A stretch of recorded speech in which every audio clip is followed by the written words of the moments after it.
People often do very strange things that cannot be explained logically in any way.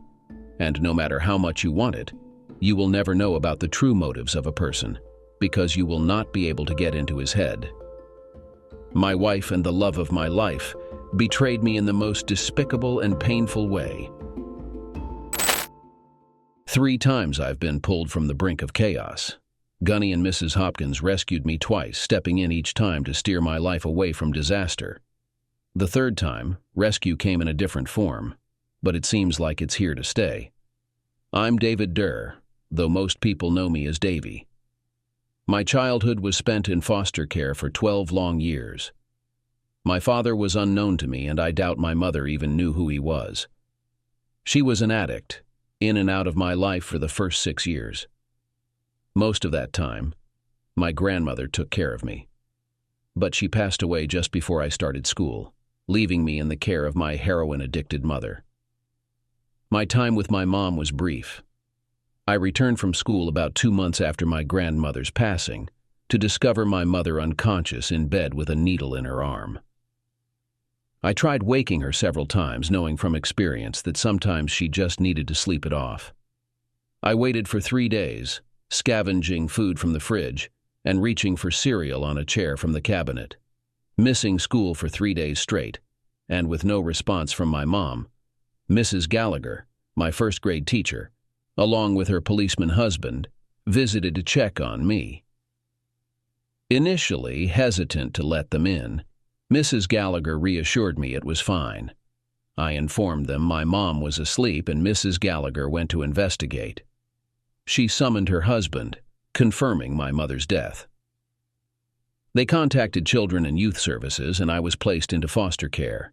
Years after my time in foster care, Naomi Schaefer Riley authored a book titled No Way to Treat a Child, which critiques the foster care system.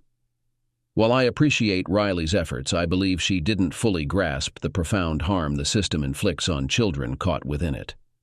Child and Youth Services, CYS, made sporadic attempts to locate any relatives who could take me in. Unfortunately, I had no known living family members. Back then, genetic testing and online databases to find relatives weren't popular, so the search mainly involved combing through my mother's belongings for any leads. With no success, I was thrust into long-term care within a deeply flawed system. Reflecting on my experiences, I realized I had been placed with 12 different families and attended 9 different schools by the time I turned 14. Despite not being a troublesome child, many of the foster families I encountered were as dysfunctional as my own. Some were motivated solely by financial gain, leading to various forms of abuse and neglect. Families with both foster and biological children often exhibited a stark double standard, favoring their own offspring. Those years were marked by chaos, pushing me towards a troubled path until Gunny and Mrs. H intervened. I first encountered Gunny Hopkins during my freshman year gym class. He was an African-American retired Marine gunnery sergeant who had transitioned into a second career as a high school gym teacher. At that time, he was likely in his late 40s. Meeting him left a lasting impression. Standing at about 6'4" and weighing close to 240 pounds, he appeared incredibly fit with hardly a trace of fat on his body. His imposing presence instilled fear in every boy in the school, especially considering his side job running a martial arts studio near the high school. Many students I met had trained under him, sharing stories of his numerous martial arts tournament trophies, despite no longer competing. No one dared to challenge him. Mrs. Hopkins, on the other hand, was a petite figure standing at around 5'2" and weighing no more than 110 pounds. Despite her small stature, she had Gunny wrapped around her finger. It wasn't until later that I discovered they had 3 children, 2 sons who were Marine officers and a daughter still in college studying early childhood education. I soon realized that as intimidating as Gunny Hopkins was, he paled in comparison to Mrs. H when she became impassioned. She was a force to be reckoned with, akin to a natural disaster. Additionally, I learned that both Gunny and Mrs. H were certified foster parents, having cared for a niece whose parents struggled with addiction and lost custody. They successfully raised her, and she eventually married a Marine NCO and started her own family. I arrived at my most recent foster family's home just a few weeks before starting my freshman year of high school. Unfortunately, they weren't among the best families I'd been placed with. The father struggled with alcoholism and had a short fuse, often erupting in anger.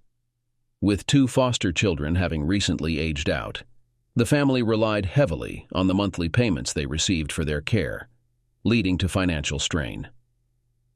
Given the combination of alcoholism, volatile temper, financial stress, and the short time I had to adapt to my new living situation, I anticipated trouble.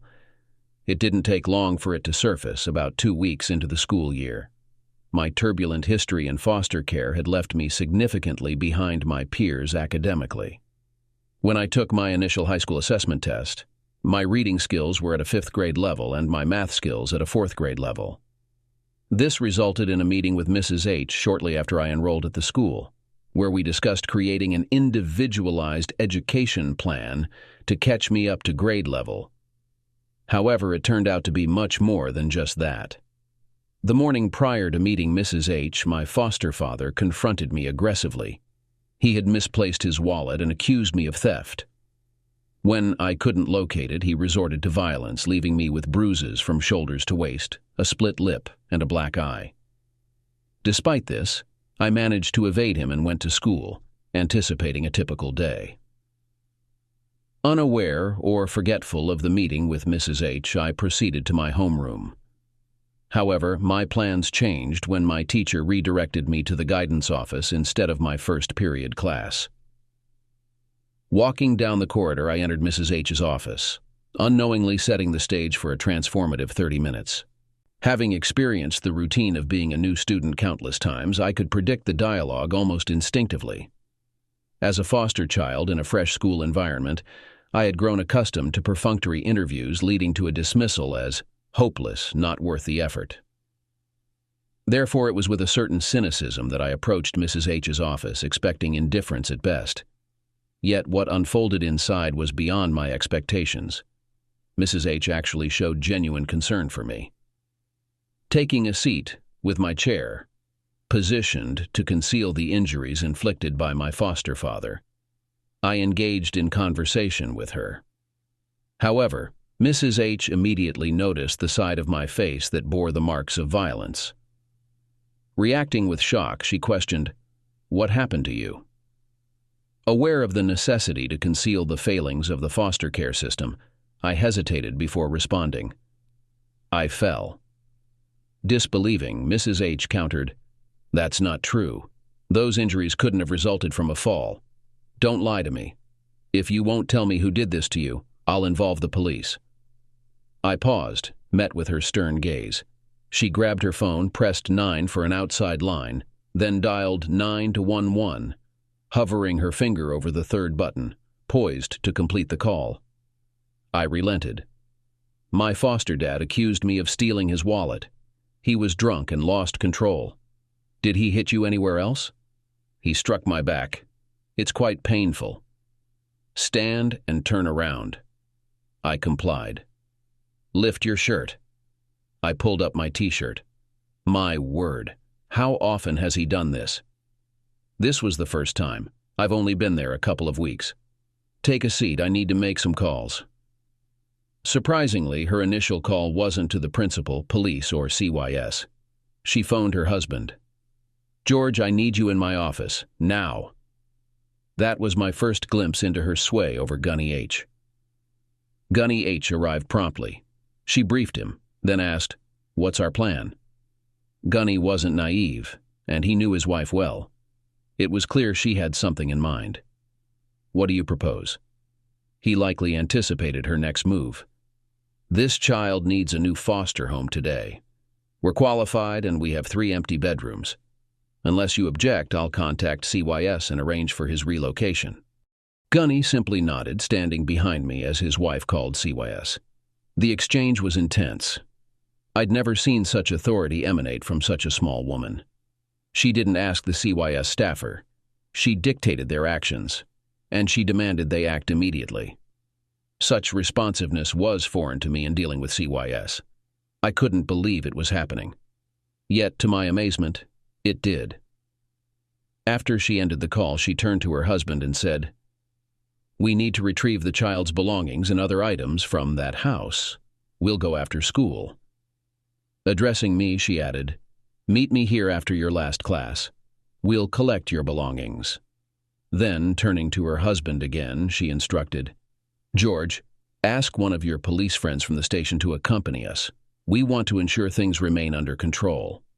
I glanced at Gunny H., unable to fathom how the latest foster parent could pose any challenge to him. However, I kept silent, not wanting to question my good fortune.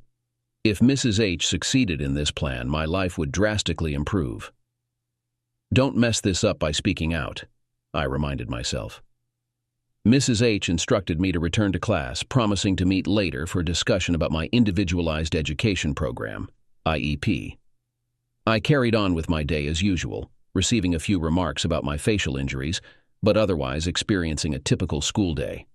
At the end of the day, I went to my locker, gathered my belongings to head home, and followed Mrs. H.'s directions to report to her office. Gunny H. and a large police officer awaited me there. The transition went relatively smoothly. With Gunny H. and the officer present, my foster father refrained from expressing any objections to my departure. I packed up my meager belongings and loaded them into Gunny H.'s car. He drove me to his house, assisted me with unloading, and settled me into an empty bedroom. Little did I know then the next 4 years would completely transform me. Living with Gunny and Mrs. H., as they insisted I call them at home, was a stark departure from any foster care situation I'd encountered before. They were the first people to show genuine care for me since my grandmother. Right from the beginning, they emphasized the importance of structure, hard work, both academically and physically, and discipline. Mrs. H. devoted her evenings to helping me catch up with my studies, ensuring I was on par with my peers by the time I turned 18. Although I might not have been the top student, I could hold my own in every class, with A's and B's being the standard. Anything lower required extra study hours. Meanwhile, Gunny H. subjected me to an intense physical training regimen. He had me up at 5:30 every morning for a 5-mile run, and he also implemented a rigorous martial arts program, combined with strength and flexibility conditioning. By the time I graduated from high school, I stood at 5'10" and weighed 160 pounds, in the best physical condition of anyone I knew, second only to Gunny H. himself. Shortly after my 18th birthday, just before I graduated, I aged out of the foster care system. During that time, I'd been working part-time at a martial arts studio, teaching young elementary school students. Following the graduation festivities, Gunny H. took me aside and inquired about my future plans. I expressed my desire to join the Marines. Despite concerns about the heightened military activity in Iraq and Afghanistan, I was resolute. Gunny H. and Mrs. H. accompanied me to the Marine Corps recruiter's office, where I enlisted. With a month until boot camp at Parris Island, Gunny H. intensified my training to ensure I wouldn't disappoint him in front of his fellow drill instructors. Though I would never admit it to a drill instructor, after 4 years with the Hopkins and Gunny H., Parris Island felt almost like a break. I graduated with honors, proudly bearing the company guidon in the graduation parade, while Gunny and Mrs. H. watched from the stands. By then, I considered them my own parents, grateful for the upbringing they provided. Enlisting in the Marine Corps with the intention of making it a lifelong career was my initial plan, but that dream was abruptly halted by a Taliban insurgent armed with an RPG. As I approached the end of my first enlistment, having risen to the rank of sergeant and assuming the role of squad leader for a security detail, my duty was to safeguard our battalion commander during his meeting with a local village leader regarding funding for a clean water project. On the return journey to base, our convoy came under attack. My squad occupied the lead vehicle, with the battalion commander and 3 staff members in the middle, and another squad from my platoon bringing up the rear. It seemed the Taliban had been monitoring our movements as they targeted the middle vehicle with the RPG, causing it to erupt in flames. Acting swiftly, I directed my squad to establish a defensive perimeter and return fire, while I rushed to the middle vehicle to extract the wounded. Among them was the battalion commander, whom I managed to rescue, along with 2 of his staff before the vehicle's fuel tanks detonated. Shielded by my body armor and helmet, my legs suffered severe burns, resulting in lasting scars that ensured I would rarely expose them in public. The explosion also propelled me into a nearby wall, rendering me unconscious and inflicting multiple injuries, including broken ribs and fractures in my lower right leg. Upon regaining consciousness, I found myself being airlifted to a hospital in Germany for treatment. After my leg had recovered, the Marine Corps awarded me with a Navy Cross, a Purple Heart, and a collection of plates and pins to stabilize my leg. I received a medical discharge with a 40% disability rating. They arranged for my return home, which was at Gunny and Mrs. H's house, the place we all considered my home. Upon my return, Mrs. H inquired about my future plans. At 22, trained as a rifleman and proficient in martial arts, I lacked marketable skills. Surprisingly, I expressed my desire to attend college and become a high school history teacher. Gunny had encouraged me to save a portion of my pay for college when I enlisted, and with those funds, GI Bill benefits, and disability pension, college seemed feasible. A reputable state college with a strong history program and education department was conveniently located about an hour from the Hopkins house. Mrs. H assisted me with the application process. Having lived independently for 4 years, I opted for a small apartment near campus rather than dormitory life. I enrolled in a double major program in history and education, starting with prerequisite courses, including a freshman biology class with a weekly 3-hour lab. Because I wasn't residing in the dorms, nor participating in Greek life or sports, I didn't know anyone in my biology class. The instructor informed us that we needed to choose a lab partner. Being older than the typical 18-year-old student, I didn't attract any attention. When the instructor asked who didn't have a partner, only one other person raised her hand, a moderately attractive woman a few rows ahead of me.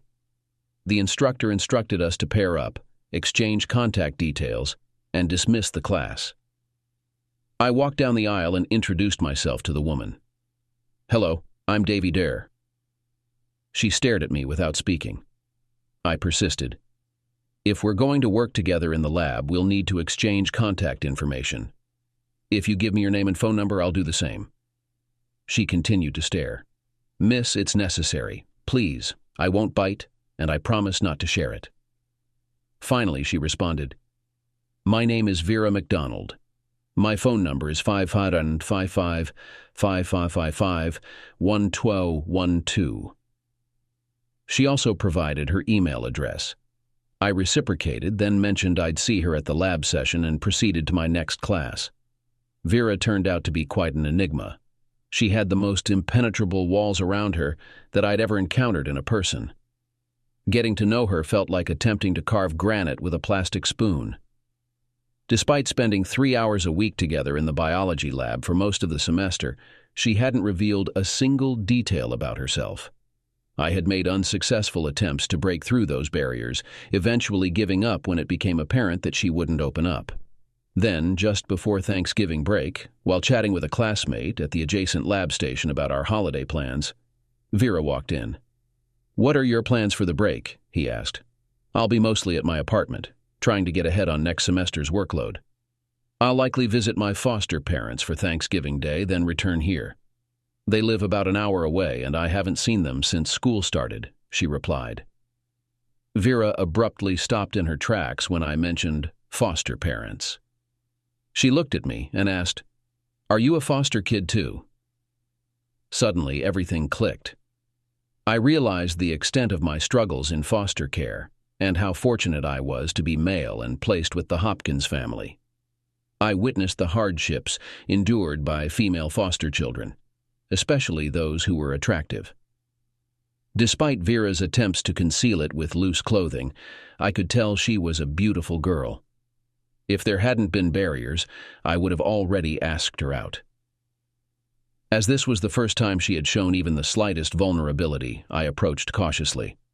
I spent ages 6 to 18 in foster care, moving through 13 different homes. My final placement lasted 4 years.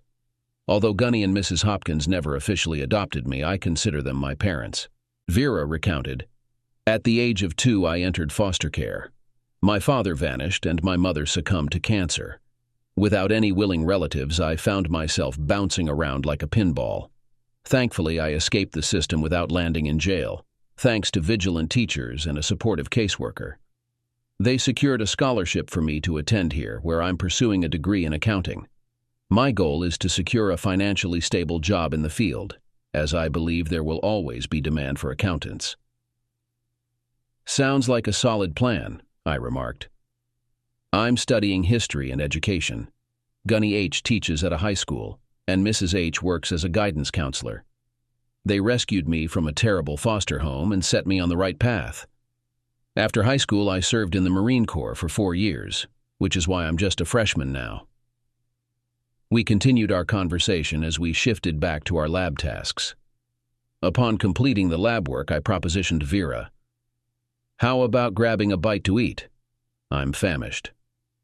Unfortunately, my budget confines me to the dining hall. Come on, my treat. No pressure, just one foster kid to another. I can manage. You can always return the favor when you're able. With that offer, Vera transitioned from being solely a lab partner to something more in my life. Throughout the semester, I endeavored to deepen my connection with Vera. While we weren't romantically involved, we became study partners, often spending extended hours together in the library. Drawing from my culinary skills learned from Mrs. H, I invited Vera over for homemade meals at least twice a week. We attended several college sports events together, and one evening I treated her to dinner. Despite our close interactions, I never crossed any physical boundaries except for assisting her with her coat. The Hopkins schedule during high school hardly allowed time for dating. In the Marine Corps, I had some dating experiences, but they were mostly casual encounters. Consequently, I lacked the skills for building relationships. Vera seemed to face similar challenges. Though she opened up to some extent, there was always a barrier preventing me from fully connecting with her. It was evident that her primary drive was to maintain financial, physical, and emotional security, and she was unwilling to let anyone disrupt that. Overcoming this barrier to establish a genuine relationship with her would be difficult. However, despite the challenges, and perhaps because I understood her reasons, I persisted. Somehow, I found myself falling in love with her, despite how illogical it may seem. Our dynamic changed completely during the Christmas break, transitioning us from friends to lovers. The college shut down entirely for 3 weeks, starting a week before Christmas and lasting until after New Year's. I hadn't considered what Vera would do during the break until she showed up at my door with a garbage bag full of her belongings. "Davy," she said, "can I stay with you over Christmas break? They're closing the dorm tonight and I don't have enough money for a hotel." Damn, I thought to myself. I'm such a fool. Vera doesn't have anywhere to go for the holidays. I should have been the one inviting her to stay with me. I'm an idiot. "Of course," I replied. "Let me change the sheets on the bed.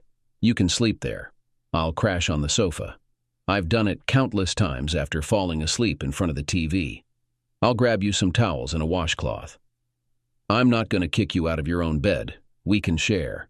I trust you not to try anything. After all, we both come from foster care backgrounds, so we've probably shared a bed before."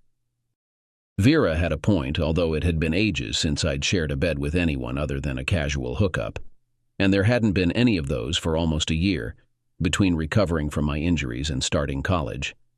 But if she was okay with it, so was I. Who knows? I mused. Maybe we could become more than just friends. I helped her move her things into my bedroom, made room in the drawer and closet for her clothes, and invited her to Davy's. Our first night together was a little awkward. I was used to stretching out on a double bed, which was incompatible with Vera's habit of sharing it with her. Moreover, I didn't have pajamas. I usually slept in boxer shorts and a t-shirt. When Vera was at home, that wouldn't have been enough, so I put sweatpants on over my boxers. Vera must have trusted my self-control immensely because she came out of the bathroom in a t-shirt. I made an effort not to succumb to temptation. At first, I sat on the edge of the bed, turning away from Vera. However, I can't say exactly when and how it happened, but one morning I found myself hugging her with one arm and hugging her to me. It seemed that Vera had been awake for a long time. "I'm really sorry," I apologized. "I didn't want to behave inappropriately." Vera smiled. "It's all right. I'm really enjoying it. I don't think I've ever just hugged someone before. I could get used to it." With that, she rolled over on her side, hugged me and kissed me, as if I had fresh breath and all that. I was stunned by the unexpected turn of events, and what followed took me by surprise. Without any warning, Vera began to take off my t-shirt. I gently pushed her away and said, "Vera, you don't have to do this. I'm your friend. I don't expect you to repay my hospitality by sleeping with me. I will not agree to this unless you are genuinely interested in continuing a relationship with me. I don't want to jeopardize our friendship because of a fleeting meeting. I care deeply about you. I wish we were more than just friends. But I refuse to settle for a casual affair. You mean too much to me for that." My experience in foster care has taught me that many foster children, especially girls, view intimacy simply as a deal or a way to express gratitude to those who helped them. This may be devoid of any common sense, just as a way to gain favor or avoid trouble. However, the time I spent with Gunny and Mrs. H allowed me to look at the situation from a different angle. I witnessed the depth and sincerity of their relationship and dreamed of something similar in my own life. In my mind, I have already begun to imagine Vera as a potential partner for such a meaningful relationship, despite the seeming impracticality of this. I doubt that anyone has ever rejected Vera's offer to engage in intimacy before. I wasn't sure how long she had been active, but it seemed like he hadn't had a relationship with anyone since he started school. From what I could tell, I was her sole friend on campus. The only reason she had let me into her guarded world was our shared background as foster kids. Vera gazed at me for a while before speaking. "Davy, sometimes you're just too kind for your own good. I'm offering myself to you and you're refusing. Are you serious? It's not an easy decision for me. I care deeply about you, maybe even love you a little. I've fantasized about being with you. But until you feel the same way about me, my answer will remain no. What if I admitted that I'm also a little in love with you? Would you reconsider? Only if I believed you were sincere and not just trying to placate me." "You're maddeningly stubborn, Davy Dare." With that, she got out of bed, grabbed her t-shirt and headed to the bathroom to shower and change. After she finished, I did the same. Our interaction remained chilly throughout the day. That evening, instead of her usual t-shirt and shorts, Vera opted for a sweat outfit for bed. From what I could discern, she still wore nothing underneath, but it seemed like she was trying to convey something. The next morning, I went for a run, bringing my phone along. Afterward, I called Mrs. H. "Hey, Mrs. H, are we still having Christmas dinner?" "Of course, Davy. Why would you think otherwise? I know it might be impolite, but do you think there's space for one more at the table? My biology lab partner is a foster child, and she has nowhere to go for Christmas. She's staying with me during the break since the dorms are closed. I don't want her to spend Christmas Day alone. The more, the merrier. Bring her along. We'll ensure she has a wonderful dinner and enjoys some time with our family." "Thank you, Mrs. H. Should we bring anything?" "Just yourselves. See you then." "Bye." Later that day, I went out to get a pizza. On my way, I stopped by a local jewelry store and purchased a small necklace with a delicate charm hanging from the chain. Since Vera was joining the Hopkins family for Christmas Day, I wanted to ensure she had a gift to open. Little did I know that necklace would be her first Christmas present, not sourced from a foster care agency or charity. The necklace I gave Vera ended up being the catalyst that shifted our relationship from friendship to romance. When she unwrapped the gift, tears welled up in her eyes. Without hesitation, She embraced me tightly, kissed me passionately, and in that moment, everything changed. That night, she confessed her desire for a committed relationship, and as we embraced our newfound connection, we discovered that true intimacy stems from emotional connection rather than physical desire.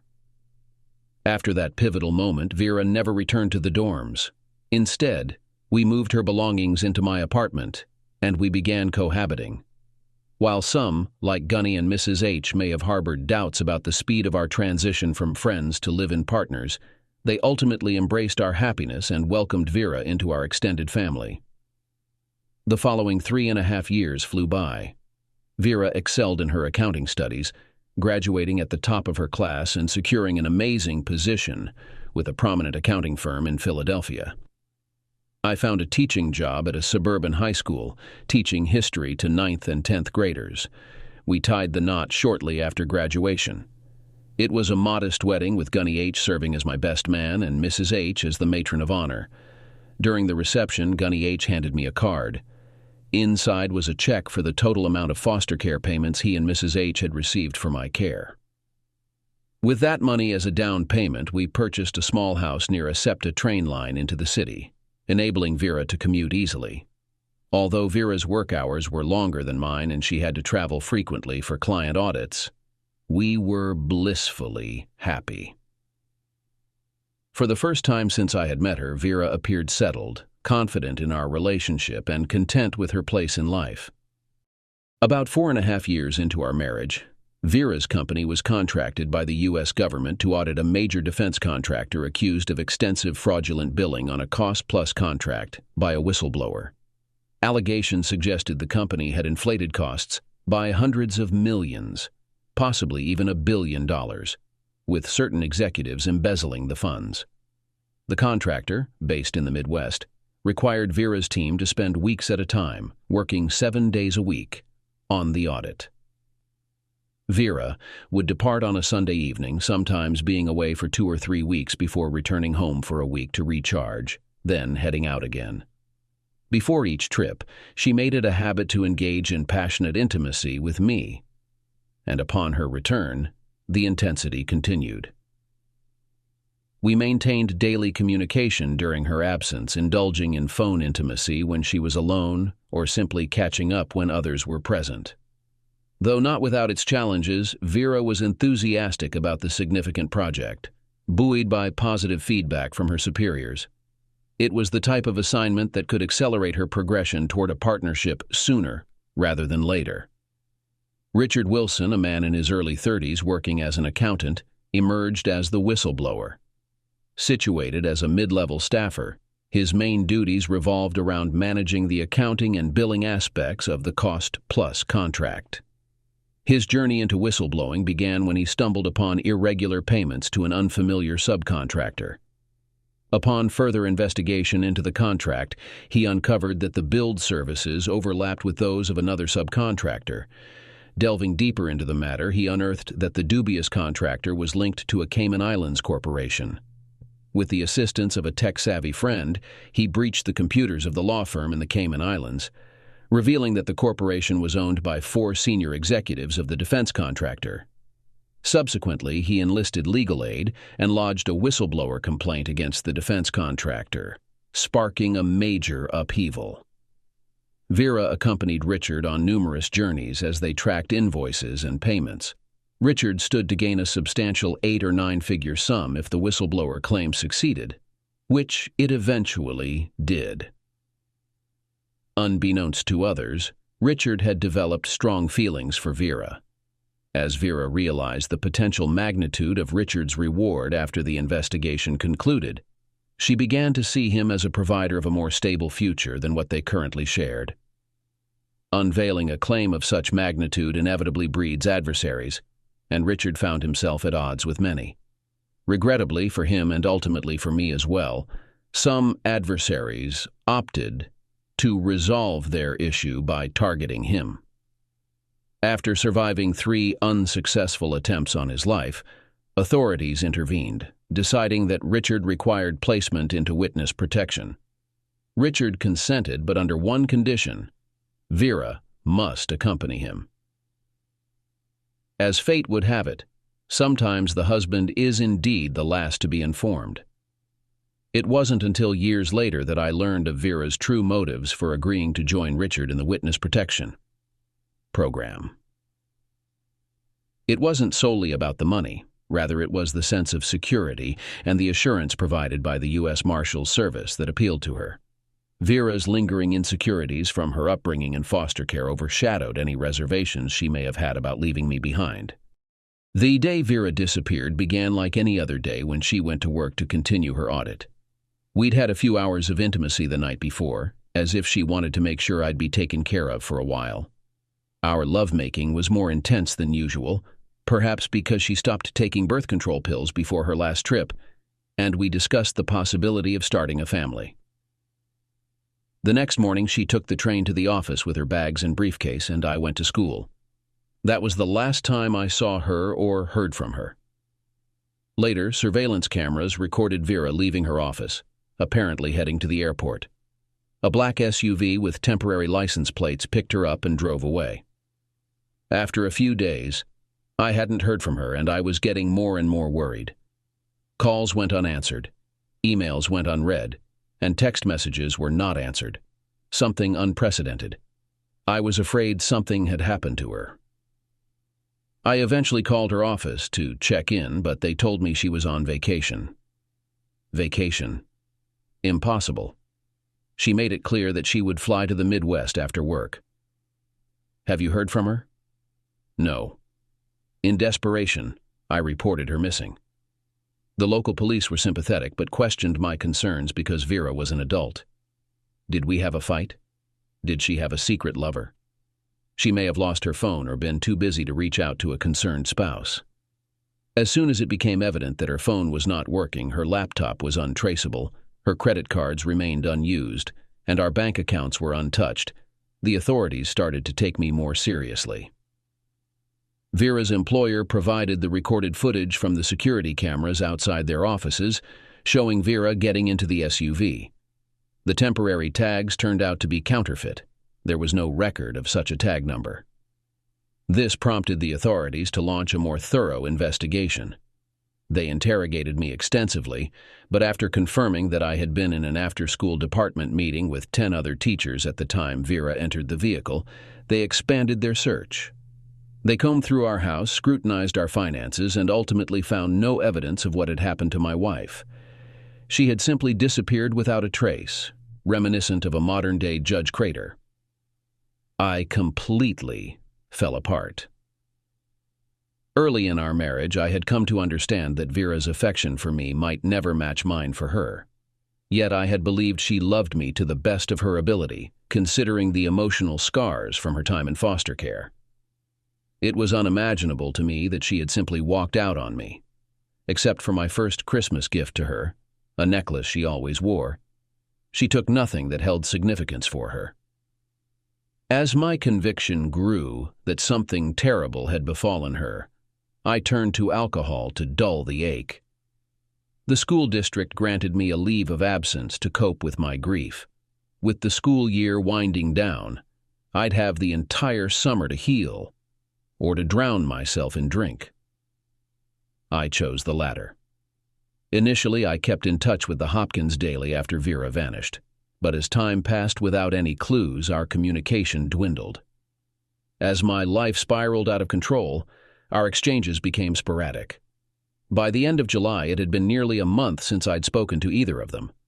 Mrs. Hopkins, sensing my distress, deployed Gunny H., their trusted emissary, to check on me. I had consumed most of a bottle of Jack Daniels the night before and was unconscious on the couch when Gunny H. arrived. Initially, he rang the doorbell, which I ignored. Then he knocked. When I didn't respond, he started banging on the door and shouting, "God damn it, Marine. Open this fucking door right now." I was surprised and more than a little scared. In all the years I'd known him, I'd never heard him raise his voice or swear.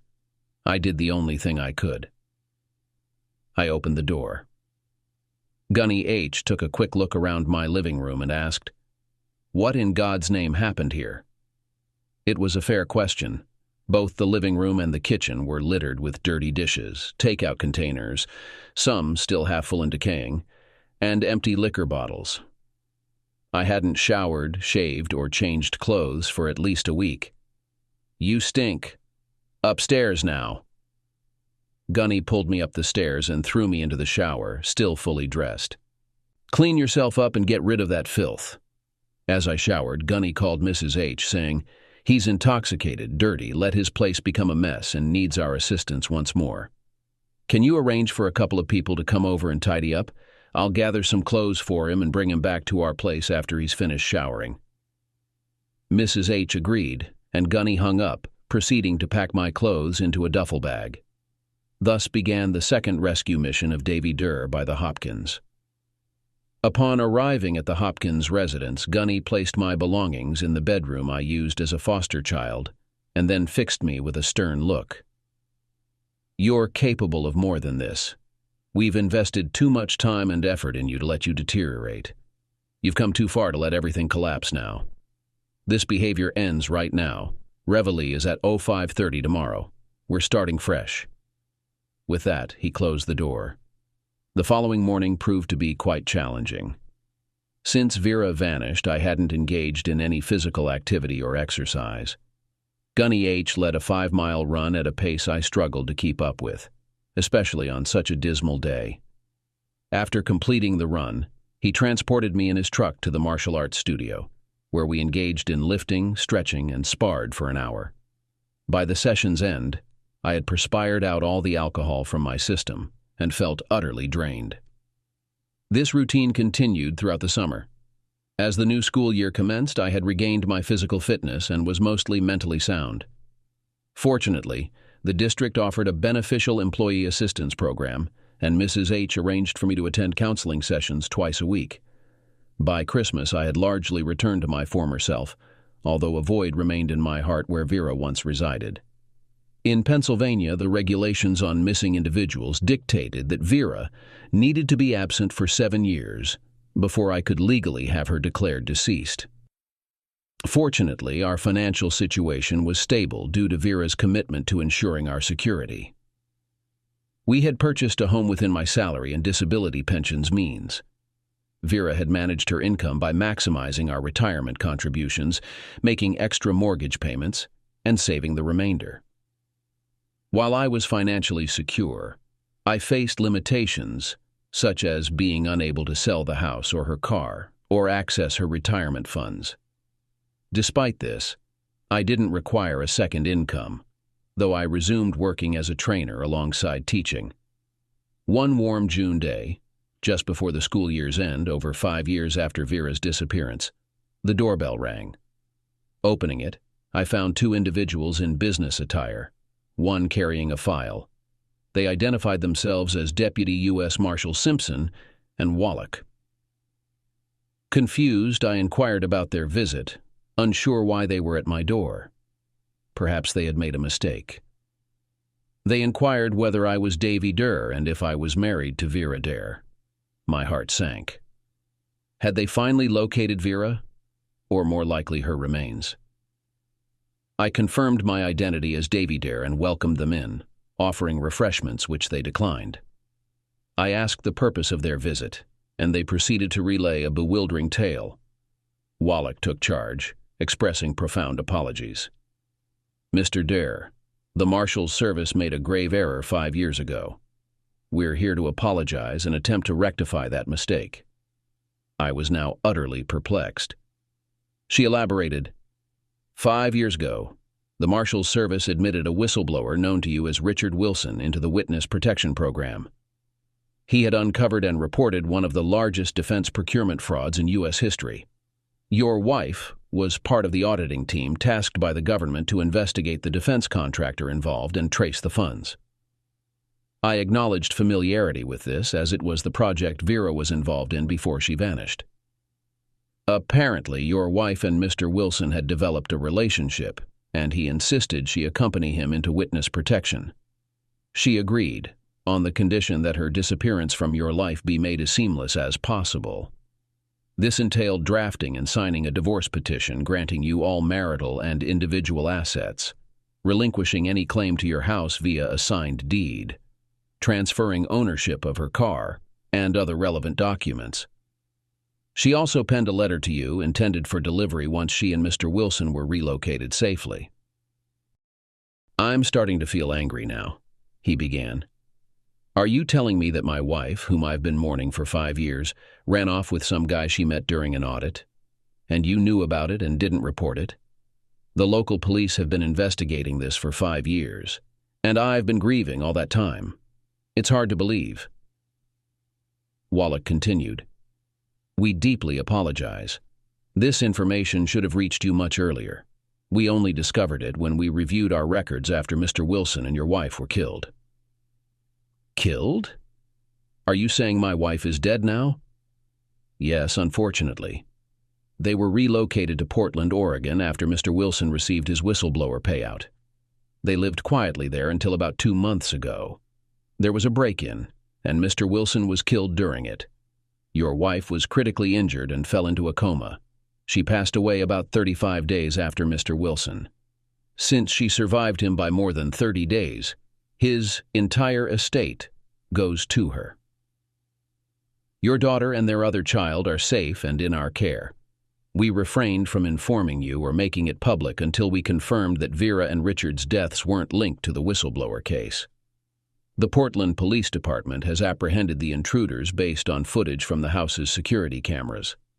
They're simply gang members, not professionals hired to target Vera and Richard. It was a random incident unrelated to the whistleblowing." "Wait a minute, a daughter? I don't have a daughter. Vera and I didn't have any children." "Yes, you did. Vera was pregnant with your child before entering witness protection. Your daughter's about 4.5 years old. Her younger brother is 2. How can you be sure that the girl belongs to me?" After the birth of the little girl, Vera arranged for a DNA test to be performed. The child bore no resemblance to Wilson, leading Vera to suspect she may have been conceived during her last encounter with you. Her suspicions were confirmed. Vera entrusted the DNA results to her lawyer, alongside her will. She had enough confidence in your paternity to designate you as the guardian of both children in the event of her and Richard's passing. Additionally, you were appointed as the sole trustee of the trust established for the children, with their bank as the co-trustee. This trust is currently valued at over $100 million. Vera also included you as a beneficiary of her estate, with a sum of $5 million, contingent upon your acceptance of custody for both children and raising them as your own. Furthermore, she specified that you were to inherit the necklace she wore daily, to be held for Violet until her wedding day, when you are to present it to her as a gift from her mother. There are additional details you should be aware of. Despite relocating Richard and Vera under assumed identities as a married couple, your marital status with Vera remained intact as you never initiated divorce proceedings, nor had Vera declared legally deceased. Consequently, you are still considered her husband, or at least were until her recent passing. As a result, we can promptly transfer custody of Violet to you. However, the situation with Samuel is more complex. We are in the process of creating a new birth certificate for him. Once this is finalized, we can arrange for his transfer without requiring you to undergo the full foster parent background check. Both children will have your name listed as the father on their certificates, and they will be placed in your care. What are your thoughts? My thoughts? Are you joking? You come into my home unannounced, inform me that my long-lost wife has been living under an assumed identity with another man for 5 years and has just passed away. Reveal that I have a daughter I've never met who also has a half-brother. Disclose that these children are incredibly wealthy, and then expect me to assume custody of them both. Have you even considered the gravity of what you're proposing? Some individuals in this room seem to have lost touch with reality, and I don't believe I'm one of them. Admitting it's embarrassing, everything stated is true. We want to arrange a meeting with the Marshal's Service to transfer custody of the children to you and connect you with the law firm handling the estate. Please keep this confidential until all formalities are completed. We acknowledge significant errors in how this was handled and apologize sincerely. There will be consequences for those responsible. But right now, the priority is the children's welfare. So, will you accept? As far as we know, there are no other relatives of Richard or Vera. If you decline, the children will likely enter foster care. It felt like a cheap shot. I suspected the marshals knew about my and Vera's past as foster kids and were using it to pressure me. Do what they ask or watch two innocent children suffer in a system I despised. Once they played that card, I had no choice. I agree. When can I meet them? The marshals inadvertently left behind the folder containing the documentation Vera had requested from the Marshal Service before her disappearance. Placing it on my office desk, I reasoned that it had been 5 years, so whatever its contents were could wait a few more days. After concluding the meeting with the marshals, I phoned the Hopkins. Briefly, I informed them that I had been contacted by federal law enforcement, that Vera had passed away, and that she had left behind 2 children for whom I was now responsible. Without questioning my sanity, both Gunny and Mrs. H immediately began assisting me in planning to acquire everything necessary for my newfound role as a single father. 2 days later, at a gathering in the federal courthouse in Philadelphia, Violet and Samuel were handed over to me, along with birth certificates designating them as my offspring. I was now officially their father, though I felt entirely unprepared, bewildered, saddened, and angry. Samuel, being younger, quickly formed a bond with me. It took Violet a few more weeks, but by the start of the school year in autumn, both were affectionately calling me Daddy. I enrolled them in the daycare near the high school, which was popular among teachers with young kids. The Hopkins, drawing on their vast network, assisted me by connecting me with a pediatrician, trustworthy babysitters, and other resources essential for a new father. They seemed to regard Violet and Samuel as additional grandchildren, much like they considered me a son, albeit not formally adopted. For a month, the file remained untouched on my desk until one evening, after putting the children to bed, I finally opened it. Inside were all the documents the marshals had mentioned, as well as Vera's engagement and wedding rings, and 10 copies of her death certificate necessary for closing various accounts and transferring her retirement funds to my IRA. Also enclosed was the necklace I had gifted her that first Christmas together. The marshals had retrieved Vera's personal belongings from the hospital after her passing, ensuring they were included in the materials they provided me. For a while, I hesitated before opening Vera's last letter to me, pondering what thoughts she might have had when she left. Eventually, I gathered my courage, tore open the envelope, and started reading. Dear Davy, by the time you read this, I will have vanished. I regret putting you through this, but I've tried to streamline the process of moving on from me as much as possible. Along with this letter, you'll find all the necessary paperwork to erase me from your life and start afresh. I know this will hurt you deeply, and for that, I can only offer my sincerest apologies. Your love for me was unwavering, and I'll always cherish that. I wish I could have reciprocated it. I realize now that I've never truly loved anyone. Growing up in the foster care system left me emotionally scarred. I'm not sure if I'm even capable of love after all those years. Meeting you was the first time I felt loved, aside from perhaps fleeting memories of a mother I barely recall. Your resilience, retaining your capacity to love after enduring the system, is something I admire. I couldn't do the same. Maybe it was the influence of Gunny and Mrs. H on you, or maybe you're simply the most exceptional man I've ever known. Leaving with Richard offers me a level of stability, both financially and physically, that we could never achieve. As a former foster child, I trust you understand the pragmatic aspect of this decision. Richard and I will have access to vast resources and the protection of the U.S. Marshals. Our life together will be vastly different from anything we could have had. I don't love Richard. I believe he knows that. But he loves me, and he's willing to take the chance that my feelings might change over time, especially if we have children together, as we plan to. So, Davy, if you must be angry or hate me, I understand. I don't expect your forgiveness. But I do hope you'll reflect on your own experiences in foster care to comprehend why I've chosen this path. Please remove me from your life and move forward. Forget me. Treat me as if I've passed away. Mourn if you need to, but if you can't, I'll understand. Out there is a woman who can love you as deeply as you loved me. Something I could never do. I hope you find her. Build a life together, and have a family filled with love and joy. Something I couldn't provide. Farewell, dear Davy. Take care, and may your life be fulfilling and prosperous. Vera. After reading the letter, I remained seated at my desk, silently shedding tears for a considerable duration. The irony weighed heavily on me. She sought refuge in what she believed to be a safe haven, only to have her life shattered by a senseless act of violence. My tears were not solely for my personal loss, but for the irreparable harm inflicted by a cruel system upon the woman I deeply cherished. Her traumatic upbringing had deprived her of the ability to fully embrace love. Vera's passing ensured she would never have that chance. I carefully stowed the letter in my safe before retiring for the night. I can't fathom why anyone would choose to be a single parent. Luckily, by the time Violet and Samuel entered my life, they were past the stage of waking up every 2 hours. However, even then, I felt drained at the end of the day after teaching and looking after them. Eventually, I decided to use some of the money Vera had left me to hire a full-time housekeeper/nanny. Maria, a delightful Mexican immigrant in her 50s, quickly became a beloved figure in our household.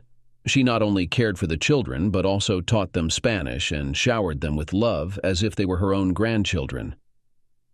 Within a year, we had become a family. During the summer after the visit from the Marshalls, I took the kids and Maria to Ocean City, NJ, for 2 weeks. I made sure Maria had plenty of time to relax while I took the kids to the beach and the boardwalk. We all had a wonderful time and were sad when our vacation came to an end.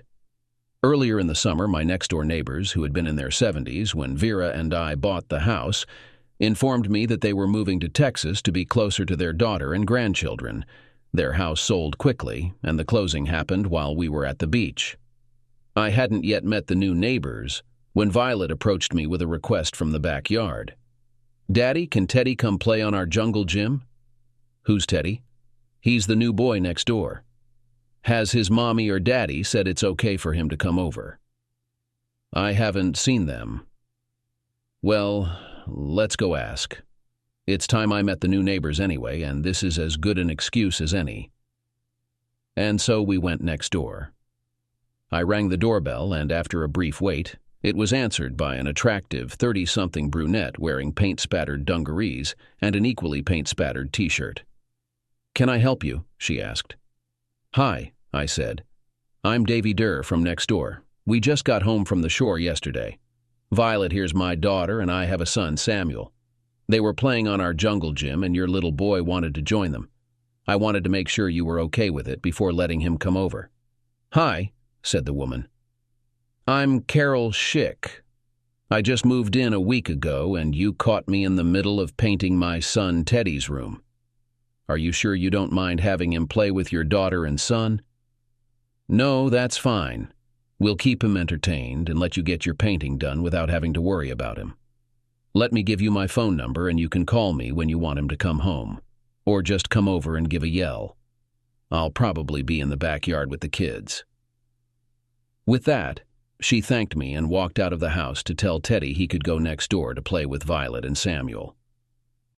The children bonded instantly as if they had been friends for ages. Carol seemed to have lost track of time. It was dinner time, and I hadn't received any updates from her.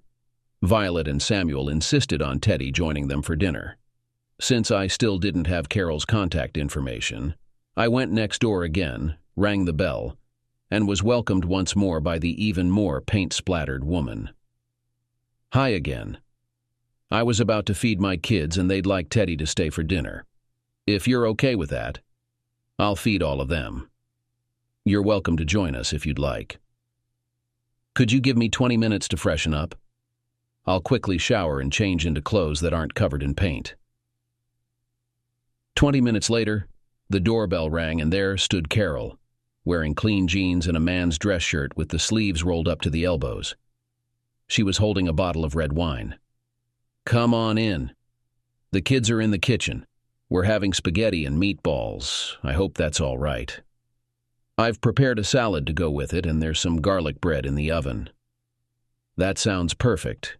Teddy adores spaghetti, although we might need to hose him down afterward. And I enjoy pasta, too. Is your wife present? I wasn't inclined to divulge the entire Vera saga to a woman I'd only known for about 3 hours, so I simply mentioned, I'm a widower. My wife passed away a little over a year ago. I'm truly sorry to hear that. I understand the pain. My husband served as a helicopter pilot in Iraq. He was killed in action about 2 years ago. Now it's my turn to extend my condolences. I did 2 tours in the sandbox as a Marine. I lost several friends over there. Losing anyone is tough, but losing a spouse is especially difficult. Realizing that my new neighbor was a widow prompted me to scrutinize her more closely. She was an attractive woman, probably a year or 2 younger than me, with a pleasing face and a well-proportioned body. She carried some extra weight, but it seemed to settle mostly around her hips and chest, accentuating her hourglass figure, which I found quite appealing. Carol and I found ourselves engaged in conversation for nearly 2 hours. After tending to the children's needs, we tackled the dishes together, then settled at the kitchen table with a glass of wine, exchanging more about our lives. Carol, a librarian, had relocated to be nearer to her family, enabling Teddy to foster a closer bond with his grandparents, who also provided additional childcare assistance. I shared with Carol my upbringing in foster care, returning to the area post my Marine Corps service and college, prompted by my wife's enticing job offer from a major accounting firm. My choice to follow her was facilitated by the availability of teaching positions locally, and because my cherished foster parents resided nearby. Seeing the kids growing weary, we decided to wrap up our day. Before Carol departed, I mentioned Maria and offered to care for Teddy at short notice, given my flexible teaching schedule during summers and my early return home most weekdays. Carol welcomed the offer, as her work occasionally extended into the evenings. With plans settled, Carol and Teddy bid farewell, and I embarked on the nightly routine of baths and bedtime stories for Violet and Samuel. I had noticed a connection between Carol and me, but I was still dealing with the loss of Vera. I wasn't ready for another relationship, especially considering how my marriage had ended. However, it had been 5 years since I'd been with anyone, and I found myself increasingly drawn to Carol as we talked. While she hadn't shown any obvious signs of interest, her recent loss was fresher than Vera's disappearance. So I decided to wait and see what would happen. In the following months, our families started to blend, with Teddy becoming a regular in our backyard and Violet befriending him at school. I helped Carol with household chores, and we often had dinner together with the kids. We also spent weekends together, enjoying wine while the children played. As Christmas approached, I finally mustered the courage to ask her out. Despite my uncertainty about her feelings, we had been spending more time together, attending school events and just hanging out. I knew I had to take the chance before someone else did. So, one day, after bringing Teddy home, I nervously rang her doorbell. Carol had just returned from the library, still clad in her business casual attire, exuding that alluring librarian vibe. Professional clothes with a blouse slightly undone, revealing a hint of cleavage, hair tightly wound in a bun, reading glasses dangling from a chain around her neck. Little Davy immediately took notice, but luckily my jeans were sturdy enough to mask my excitement. "Hey, how's it going? Was Teddy well-behaved?" He was his usual self. He and Violet finished their homework, then the kids played outside. I came over because I wanted to ask you something. Sure. If I can arrange a babysitter or have Maria watch the kids on Saturday night, would you be interested in going out for dinner and a movie? Just the 2 of us. An adult evening? Carol chuckled. Well, she replied, it's about time. I was starting to wonder if you'd ever ask me out. I was going to give you until Christmas break, and if you hadn't made a move, I was going to ask you myself. Of course, I'd love to go out with you. We've been skirting around this for months. What time should I be ready on Saturday? Let me sort out the babysitter, and I'll let you know. With that, I bid her good night and practically floated back home across the lawn. Maria was eager to put in some extra hours at work, especially since she had been encouraging me to get back into the dating scene for a while. She had met Carol and taken a liking to her, even treating Teddy like another grandchild. With childcare sorted out, I arranged to pick Carol up at 6:30 p.m. We planned to keep it casual with dinner at a local Italian restaurant I had enjoyed before, followed by a movie at the nearby AMC theater. As I stood at Carol's door, my nerves were on edge, feeling like a teenager on a first date. When Carol opened the door, I was taken aback.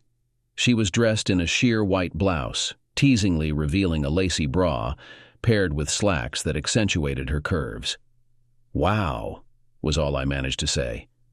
Taking her hand, we headed to my car. After I opened her door and watched her settle in, I regained my composure. "If I'd known you could clean up this nicely, I wouldn't have waited so long. You look absolutely stunning in that outfit," I finally said. Carol chuckled. "You've been admiring my rear end for months, I've noticed. And you're quite the catch yourself. Your running and martial arts training seem to be paying off." The night passed quickly. Once we were seated in the theater, Carol reached for my hand, then rested her head on my shoulder. I glanced at her, gently lifted her chin, and kissed her. She eagerly reciprocated. Luckily, we were seated towards the back, avoiding drawing attention from the entire audience. After the movie, we headed to a nearby bar featuring a small jazz band, where we spent an hour chatting and enjoying the music. When we left for home, we walked arm in arm to the car. From my perspective, the evening was a resounding and exciting success. I was fairly certain Carol felt the same, given her inquiry about our next outing. I promptly suggested scheduling another evening together, and thus commenced the third chapter of my life, one that ultimately bestowed upon me the enduring, unconditional love that Vera had never quite offered. We were cautious around the kids, but when they were occupied outdoors or asleep, we reverted to behaving like teenagers. We didn't cross any lines, but we definitely spent a lot of time testing boundaries. Finally, after 2 months, I asked Maria to watch all 3 children for the weekend, so Carol and I could have some time alone. We opted for a charming bed and breakfast in Lancaster County and left right after school on Friday. We enjoyed dinner at a lovely French restaurant in Lancaster before checking into the bed and breakfast. Upon reaching our room, Carol excused herself, grabbed a small travel bag, and disappeared into the bathroom. When she emerged, I was left speechless. She looked absolutely stunning. We were absorbed in each other all night. Regardless of whether the hotel had soundproof walls or the neighboring rooms were empty, Carol's voice undoubtedly kept none of the neighbors awake. I was even afraid that complaining about the noise might lead to a police visit. We eventually fell asleep in each other's arms, but at dawn, the maid woke us up to clean the room. To ensure continued intimacy the next night, we put up a "Do Not Disturb" sign, allowing us to make love in the morning before leaving. From that point forward, Carol and I became a couple. I introduced Carol and Teddy to the Hopkins, who wholeheartedly approved. Carol's parents were just as supportive. We spent nearly every waking moment together, and after discussing our relationship with all 3 kids, we started spending nights together too. By Memorial Day, I knew I wanted to spend my life with Carol. After receiving her father's blessing, I proposed at the restaurant of our first date. Her enthusiastic yes caught everyone's attention. Both of us had been married before, so we opted for a simple wedding. We chose to have an outdoor ceremony in a local park, renting a pavilion for a catered reception. Our guests included Carol's and the Hopkins families, our children Maria, and a few close friends. Maria kindly agreed to look after the children while we honeymooned at a Caribbean resort for a week. Before our wedding, I sat down with Carol and shared the entire Vera saga. This included details about the substantial inheritance and the stipulation that I raise Violet and Samuel, along with the trust set up for them. I even delved into the significance of the necklace I gave Vera, the first Christmas. We discussed the future of our respective children, agreeing to formally adopt each other's offspring. Additionally, we talked about expanding our family, and were in accord that we desired at least one more child. Shortly after our honeymoon, Carol learned she was pregnant. It turned out that one of the medications she took for our Caribbean trip had counteracted her birth control pill. Though Carol worried about adding a new baby to our lives so soon after getting married, I was ecstatic. Little George David arrived 9 months after our wedding, followed by Margaret Ann 2 years later. At that point, we decided to halt further expansions. Carol took a break from her career to care for the children while I continued teaching.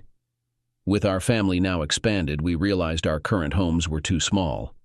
We sold both properties to finance the purchase and renovation of a spacious Victorian-era house with a sizable yard on the outskirts of town. We moved in shortly before learning of Margaret's impending arrival. Shortly after we got married, I found out that Vera had left me one last surprise. It was a significant one. I had hired a lawyer to handle the adoption paperwork, wills, and powers of attorney for Carol and me. When discussing the estate plan, I had instructed him to ensure that Teddy would inherit most of our assets, as Violet and Samuel were well provided for by Vera's trust. He requested a copy of the trust document to accurately reflect it in our wills and explain why our assets weren't divided equally among the children. After having the documents for a few days, he called me. "Davy, have you read the trust document?" "No, I haven't. The bank manages everything. With the money Vera left me, I haven't needed to touch the trust funds for Violet or Samuel. I don't anticipate needing those funds until the kids go to college. Why do you ask?" "Well, as I was going through it, I stumbled upon a provision that might change your estate plan with Carol." "What does it say?" I won't read it all, but essentially, Vera added a clause for additional beneficiaries to her trust. If you end up raising Violet and Samuel, she stipulated that any children born to you adopted by you or stepchildren who are minors at the time of your marriage to their mother are to be included as beneficiaries. Teddy qualifies as your stepchild and will even after the adoption is finalized. Any children you and Carol have will also benefit. Vera must have held you in high regard to provide for your children in such a manner. I was left speechless. The woman who once told me she couldn't love me as I deserved and encouraged me to move on had taken care of the children she hoped I'd have in an incredibly generous manner. She ensured that these children would never face the financial or physical insecurities she experienced growing up in foster care. I was deeply moved by her care for both my well-being and that of my future children, even after her passing.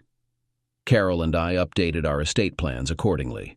Thanks to Vera's kindness, our 5 children will always be provided for. I sit on our rear patio, observing our 4 older kids playing in the backyard. Carol rests in my lap, her head on my shoulder, arms wrapped around me. Margaret is peacefully asleep in her carrier. Reflecting on the richness of my life and the blessings I've received, I feel gratitude towards the Hopkins for rescuing me twice from a destructive path. I'm especially thankful to my alluring, wonderful wife for saving me from single parenthood. Vera's generous provision for our 5 children also fills me with gratitude, though forgiveness remains a struggle. Despite understanding her motivations as a product of a flawed system, I find solace in the final gesture she made, acknowledging, if not reciprocating, my love. May God bless and watch over her.